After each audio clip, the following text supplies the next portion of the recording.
Nous sommes devenus habitués avec l'étiquette Made in China, que ce soit en Afrique, en Europe, en Amérique. En fait, je suis certaine que tu trouveras deux choses sur toi qui sont fabriquées en Chine.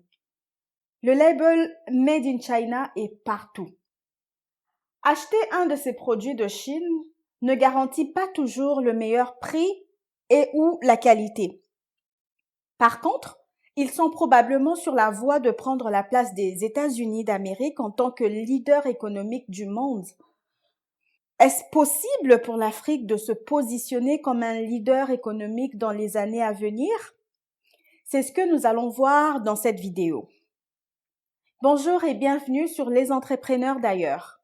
Si c'est ta première fois sur la chaîne, n'hésite pas de t'abonner et d'activer la petite cloche pour être informé des nouvelles vidéos. Tout ce que vous obtenez maintenant est entièrement ou en partie fabriqué en Chine. Le Made in China ne signifie pas que ce sont des déchets bon marché. Tu peux acheter le meilleur avec la bonne quantité d'argent ou des produits de faible durée de vie avec moins d'argent. Presque tout ce qui concerne Amazon, par exemple, vient de Chine. Un chargeur de téléphone à 3 $ sur AliExpress ou Alibaba se vend entre 20 et 30 $ sur Amazon. De nos jours, même les voitures de luxe ou des pièces d'avion viennent de Chine. Des nombreux ordinateurs portables, 70% des appareils électroniques mondiaux, des téléphones haut de gamme, des machines industrielles, des lasers, des outillages, des machines pour l'industrie lourde, 80% de l'offre mondiale de cadres de remorques sont fabriqués en Chine. Grâce à la capacité de sa production, les hôpitaux, les entreprises de télécommunications ainsi que les entreprises industrielles peuvent se permettre de s'offrir et d'investir dans ces machines de haute précision. La population chinoise compte 1,401 milliard d'habitants. La population africaine, 1,358 milliard approximatif. Selon la fiche de données 2020 sur la population mondiale, la population africaine devrait croître de 91%, passant de 1,3 milliard en 2020 à 2,6 milliards en 2050, soit près de 60% de la croissance démographique projetée dans le monde au cours de la même période. Le continent est considéré comme la région avec la plus forte fécondité et croissance démographique prévue. Alors que l'Afrique a la population la plus jeune du monde, sa population nombreuse et croissante en âge de travailler offre la possibilité d'une croissance économique accélérée. Quelques exemples des pays les plus peuplés d'Afrique. Nigeria, 206 millions. Éthiopie, 115 millions. Égypte, 102 millions. République démocratique du Congo, 90 millions. Tanzanie et Afrique du Sud, chacun 60 millions d'habitants. Le continent est synonyme de ressources très variées. La majorité de la population est jeune, avec plus de 50% de moins de 25 ans.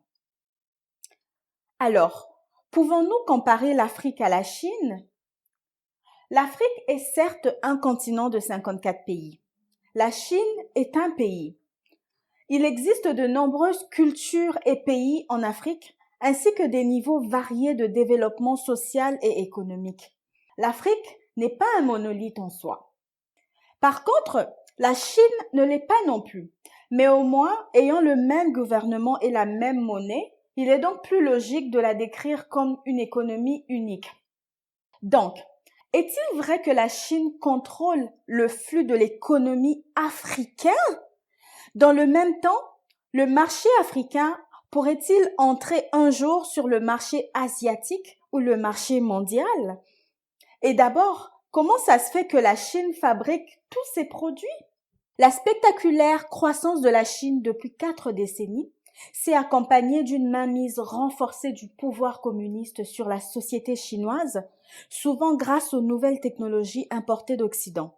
L'entrée de la Chine dans l'Organisation mondiale du commerce en 2001 a consacré le succès de cette ouverture économique. Depuis, le pays a pu accéder à tous les avantages du marché libre tout en restant un régime totalitaire. La Chine est aujourd'hui présente sur tous les marchés dans le monde. Quand le gouvernement chinois a décidé de s'ouvrir au monde, plusieurs petites usines ont vu les jours.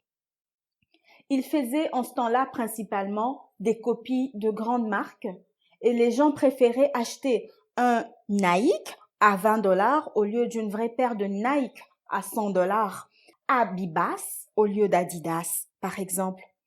Et c'est ce qui a lancé le secteur de l'industrie en Chine. Plus ils devenaient gros, plus ils avaient de la clientèle à travers le monde. Certaines grosses entreprises occidentales ont commencé à installer leurs usines en Chine.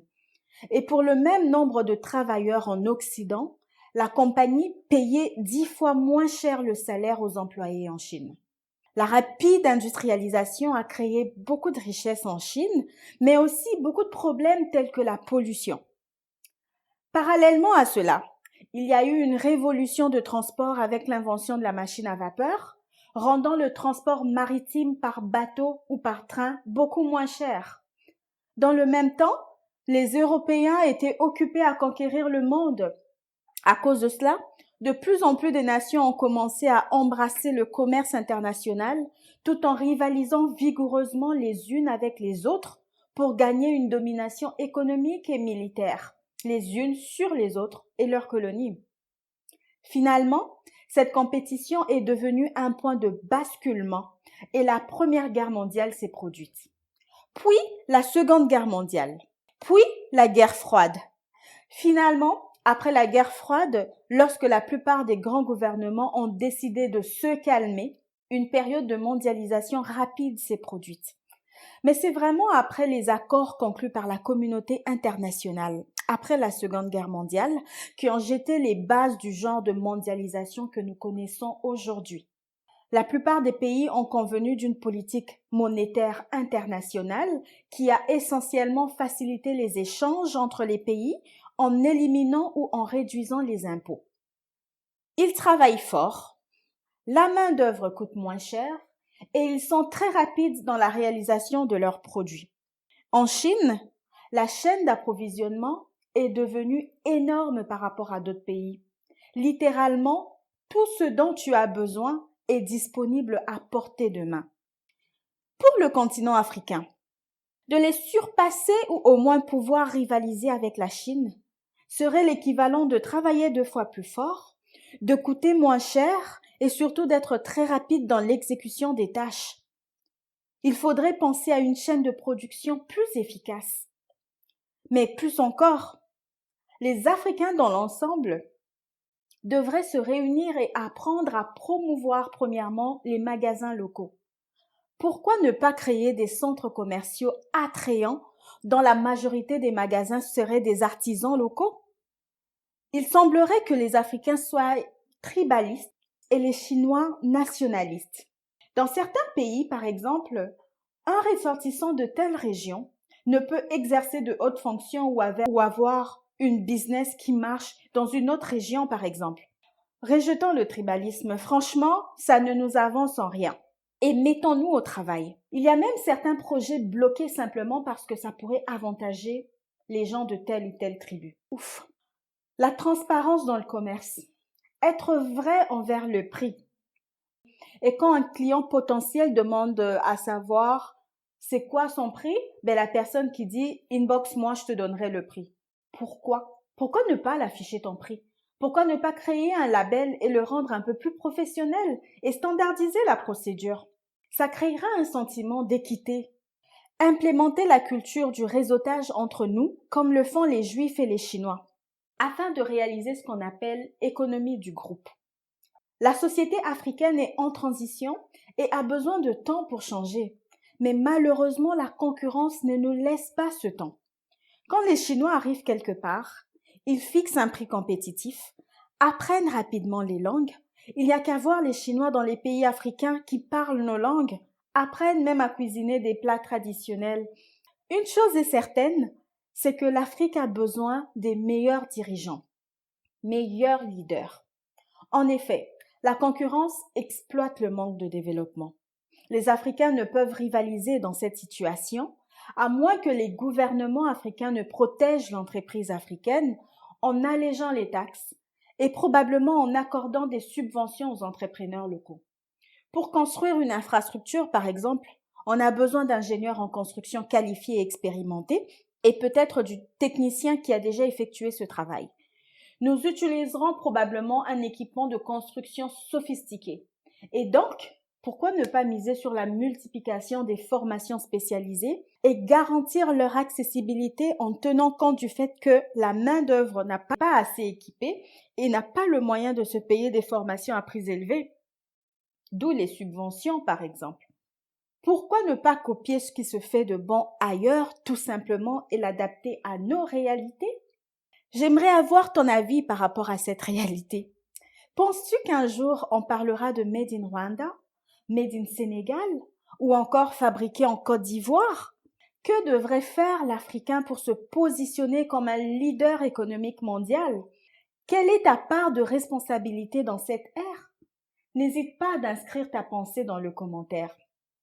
Merci d'avoir regardé cette vidéo et si tu as manqué la vidéo de Jack Ma, l'homme le plus riche de Chine, je t'invite à cliquer sur le lien qui s'affiche ci-haut. Merci.